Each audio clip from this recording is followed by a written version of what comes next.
Hello everyone, I'm Ms Jacquot, and as you can see I'm joined by Star again today. And he looks like he's ready and raring to go to pick our next story, so I guess we better let him go on with it. Off you go then Star, go pick your story.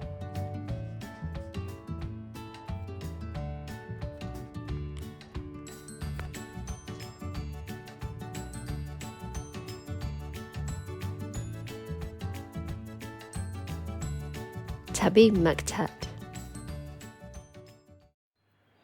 Tabby McTat was a busker's cat with a meow that was loud and strong. The two of them sang of this and that, and people threw coins in the old checked hat, and this was their favourite song. Me and you and the old guitar, how perfectly, perfectly happy we are. Me, you and the old guitar, how perfectly happy we are. One morning, while Fred ate some bacon and bread, McTat took a stroll round the block, then stopped for there on a doorstep sat a gorgeously glossy and green-eyed cat. She was black with one snowy white sock. Sock and McTat had a cat-to-cat chat, and that's how their story began. For while they were chatting of this and that, a thief had his eye on the old checked hat. He eyed it, he snatched it, he ran. The busker gave chase, but he tripped on a lace, and crash, in a flash he was down. He broke his leg and he banged his head, and he ended up in a hospital bed in a faraway part of town. Goodbye, McTat said, I must go back to Fred. But where had the busker gone? The sun went down, the sky grew black, the stars came out, but he didn't come back. McTat lingered on and on. A week later, Sock took a stroll round the block and found her new friend looking thin. He's gone off and left me, said Tabby McTat. Then Sock said my people, Prunella and Pat, would gladly find a room for a fine tabby cat. She was right, and they took McTat in. Next morning, old Fred left his hospital bed and found his way back to the square. But a brass band stood where the pair once sat, and the band played this and the band played that, and Fred looked round for his loud meowed cat, but Tabby McTat wasn't there.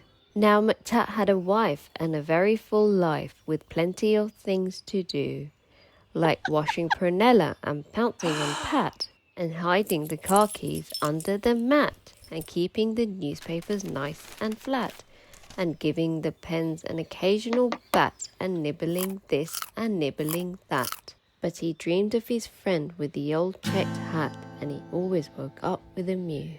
And often he said, what's happened to Fred? And his paw took him back to the square. But a conjurer stood where the pair once sat, and he pulled out this and he pulled out that. And people threw coins in a tall black hat, but the busker was never there. One morning, Sock said, look under the bed and see the 3 kittens I've had. And Soames looked like this, and Susan like that. And the littlest kitten, called Samuel Sprat, looked exactly the same as his dad.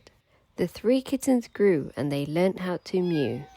And McTat sometimes sang them his song. And Samuel Sprat, with his tabby grey fur, had a deafening meow and a very loud purr, and he simply loved singing along. Me and you and the old guitar, how perfectly, perfectly happy we are. Me, you and the old guitar, how perfectly happy we are. When Susan and Soames found very good homes, their parents were happy and proud. There was one home like this and another like that. But nobody wanted poor Samuel Sprat. They all said his voice is too loud. Now Tabby McTat was a home-loving cat, but he couldn't stop dreaming of Fred. And one day he called for his wife and his son, and he told them, there's something missing that has to be done. I must go and find him, he said. So up and down and all over town he wandered a whole week long, for many a morning and afternoon, by the light of the sun and the light of the moon, till he heard a familiar song. Just me and the old guitar. If I had a cat, I'd be happier far. Just me and the old guitar. With my cat, I'd be happier far. It's Tabby McTat! It's my long-lost cat! Old Fred was ecstatically glad. Then the two of them sang of this and that, and people threw coins in the new checked hat. But why did McTat feel sad? He was missing his wife and his comfortable life and the dozens of things to do, like washing Prunella and pouncing on Pat, and hiding the keys under the mat and keeping the newspapers nice and flat, and giving the pens an occasional bat. But how could he tell the busker that? Then out of a shadow sprang Samuel Sprat. "Oh, please let me be the busker's cat," he said with a deafening mew. Now Samuel Sprat is the busker's cat, with a meow that is loud and strong.